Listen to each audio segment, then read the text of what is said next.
మంజు రా, లోపలికి రా. ఇక్కడే నుంచున్నావు, రా.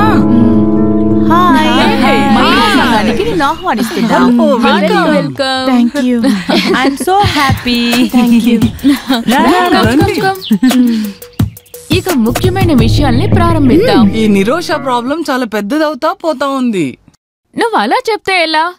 తన కంప్లైంట్ లో సైన్ చేసి ఇవ్వాలి కదా. Madam please give me some more time. Govindakutty అనే పేరు వినగానే తను ఎంత బాధపడుతుందో చూడు. యుద్ధంలో పోరాడుతూ నించున్న వీరనారి ఓడిపోతుంది లేదా చనిపోబడుతుంది. ఏ గోవిందన్ గురించి మాట్లాడుతున్నారు? నిరోష పనిచేసే బ్యాంక్ మేనేజర్ ఒక జొల్లు కేసు. అతని పేరే గోవిందకుట్టి. కూర్చో, ఇప్పుడే కదా వచ్చావు. అలా కాదు, ఆయన వచ్చే టైం అయింది. అతను వస్తే ఏంటి, రాకపోతే ఏంటి? నువ్వు కూర్చో ముందు. ఆయన కొడతారని భయంగా ఉందని నరికేవాణ్ణి. మంజు శరీరంలో ఒక బొట్టు మన్ను పడినా కూడా వాడు చెయ్యి నరికేస్తాం. ఇక చూడు మంజు, ఇక నువ్వు ఒంటరిదానివి కాదు. మనందరం చెయ్యి మంజు. మంజు, మీ ఆయన పేరు చెప్పనే లేదు. గోవిందన్. మీరు చెప్పిన అదే గోవిందన్.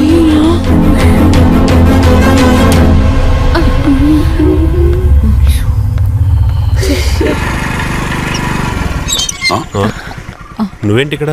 గంగా ఇంటికి వచ్చాను. సరే వచ్చి కూర్చో.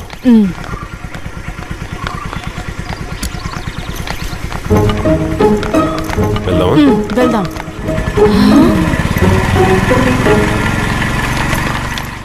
అప్పుడు ఆయనే ఈ మనిషా. వేట మనకి ఈజీ అయిపోతుంది. మనం ఎక్కడికి వెతుక్కుంటూ వెళ్ళవసరం లేదు. అవునవును, పులి బోన్లో చిక్కుకున్న జింక. No time to waste.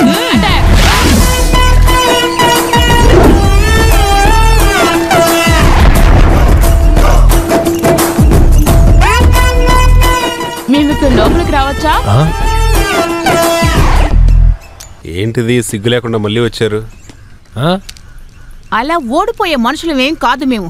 ఈ అమ్మాయి ప్రాబ్లం కి ఒక దారి దొరికితేనే మేం ఖచ్చితంగా ఇక్కడి నుంచి వెళ్తాము.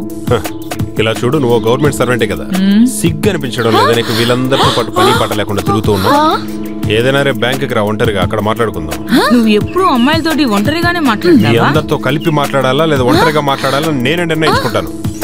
ముందు మీరు ఇక్కడ నుంచి బయలుదేరండి. ఏమండి, వద్దు, చెప్పేది వినండి, వదిలేండి. నీకు ఇక్కడేం పని? ముందు వెళ్ళి టీ చెయ్యి. చెప్పొచ్చింది. ఇలా చూడు, టీ అన్న పదం కొంచెం పాలు నీళ్లు పోసి కొంచెం టీ పొడి పందార వేసుకుంటే టీ రెడీ అవుతుంది. ఆడవాళ్ళు మాత్రమే మరగపెడితే పాలు మరుగుతాయని ఏమీ లేదు ఎక్కడ చట్టంలో. ఓహో, మీరందరూ టీ ఎలా తయారు చేయాలో నేర్పించడానికి వచ్చారా? టీ మాత్రమే కాదు, మీకు తెలియని విషయాలన్నీ నేర్పించే ఇక్కడి నుంచి మేము వెళ్తాం. మహిళా సంఘానికి ముఖ్యమైన ఎగ్జిక్యూటివ్ మెంబర్ అయిన ఈ నిరోష తన్ని బ్యాంక్ లో మీరు ఎంతో ఇబ్బంది పెడుతున్నారు కదా. హింసించడం లాంటిది కాదు, అప్పుడప్పుడు గుణపాఠం నేర్పిస్తుంటాను.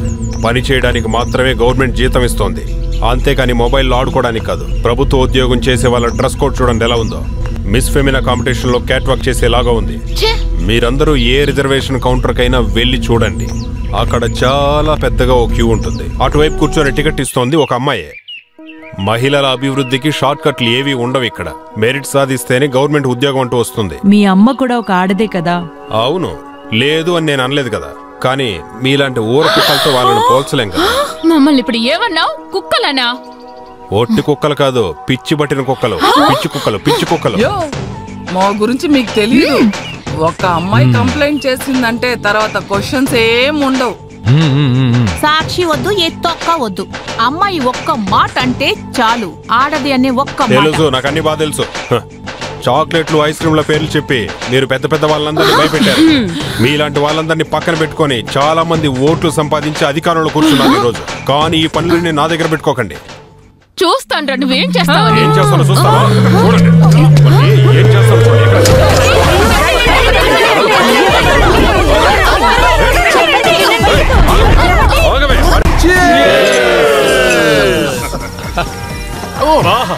మీరే సార్ సూపర్ మగా. ఈ రోజు ఖర్చంతా నాదే. ఓ సుందరి గోడ దూకి పారిపోయింది. రైట్ గా పరిగెత్తుంటే హుస్సేన్ ఓడిపోయాడు. మరి పరిగెత్తకుండా ఇక్కడే ఉంటారా? ఆయన కూడా కింద సింథటిక్ ట్రాక్ లోనే పరిగెడుతున్నాడు. అయినా కూడా 4 అడుగులు ఎత్తున్న కాంపౌండ్ వాళ్ళని దాటారంటే అది చిన్నప్పటి నుంచి అది గోడ దూకేదిలే. చూడలేకపోయానని చాలా బాధగా ఉంది. మీ ధైర్యాన్ని మాత్రం నేను మెచ్చుకుంటున్నాను. ఆవిడతో అసలు ఏ ధైర్యంతో మీరు ఇంట్లో ఒక్కడిగా పడుకుంటున్నారని. సింహం బోర్డులైనా పడుకోవచ్చు. మావగారి దగ్గర డబ్బులు తీసుకుని చేసిన పనే కదా ఇది. అప్పుడు ఎలాగే ఉంటుంది. మన పెళ్ళాలు పరిగెడుతుంటే గోవిందం గుడ్డి పెళ్ళం చూస్తానే ఊరుకుంది కదా. ఏమైనా సమాధానం చెప్పిందా? తను దాన్ని సీరియస్ గా ఏమీ తీసుకోలేదు. అంతేకాదు నేను చెప్పింది మాత్రమే తనకు వేదం. అంతే, అన్ని నా ఇష్ట ప్రకారమే. అది తన ఇష్టం కూడా. నాకు అర్థం కాని విషయం ఏంటంటే ఆ నిరోష విషయం. నిన్నటి వరకు పిల్లిలా ఉన్న ఒక అమ్మాయి ఒకే రోజులో అంత పెద్ద మార్పు ఎలా సాధ్యమైంది? అసలు చేసేది మాత్రమే వాడు, చేయించేది మన పెళ్ళాలు. ఎవరు ఏం చెప్పినా కూడా తన పని చేసి ఉండకూడదు. గోవిందన్ సార్, ఈ నిరోషాకి ఒక కొటేషన్ ఇస్తే ఎలా ఉంటుంది? ఏదేమైనా దానికి ఒక షార్ట్ ట్రీట్మెంట్ కావాలరా. ఎందుకంటే లేకపోతే మీ నెత్తి మీద తెచ్చి కూర్చుంటుందిరా. మాస్టర్ ప్లాన్ తయారు చెయ్యి, మేమంతా కూడా రెడీగా ఉంటాం. ఏంటి మంజు, ఇంకా కడుగుతూనే ఉన్నట్టున్నావు? నా సాయమేనా కావాలా ఏంటి? అయ్యయ్యో అక్కర్లేదు. నాకు తన్నులు తినే అంత బలం లేదండి. విషయం అదే అన్నమాట. నీ కొత్త ఫ్రెండ్స్ నేను కొట్టి తరవడం నీకు నచ్చలేదన్నమాట. మీకు అందరు ఆడవాళ్ళపైన కోపము ఎగతాలు మాత్రమే. మీకు మనసంతా విషమే ఉంది. చా, వాళ్ళందరి ముందు నా పరువు మొత్తం పోయింది. బెస్ట్ ఆడవాళ్ళు. ఇంటి పనుల్లో భర్త భార్యకి పని చేయాలని చెప్పడం నచ్చలేదు, అంతే కదా? ఇంటి పనికి ఒకళ్ళు మాత్రమే చాలంటే అప్పుడు నన్నెందుకు మీరు పెళ్లి చేసుకున్నారు? ఒక పని మనిషిని పెట్టుకోవచ్చు కదా. ఇలా చూడు, నా శరీరానికి సంతోషాన్ని ఇవ్వడానికి లేదా ఇంటి పనులు చేసే ఒక పని మనిషిగా నేను చూస్తున్నాను అనుకుంటున్నావా? నా చిన్న చిన్న సంతోషాల్లోనూ దుఃఖంలోనూ నాకు తోడుగా ఉండే భాగస్వామివే నువ్వు.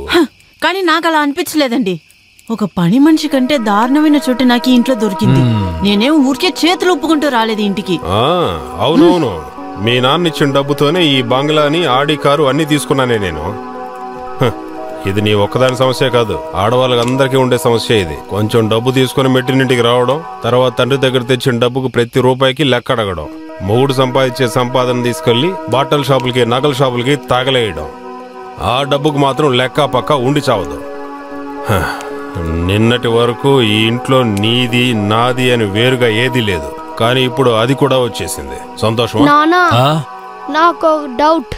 నేనమ్మ పుచ్చియా లేదంటే నాన్న పుచ్చియా లేదంటే ఇద్దరికి ముద్దా?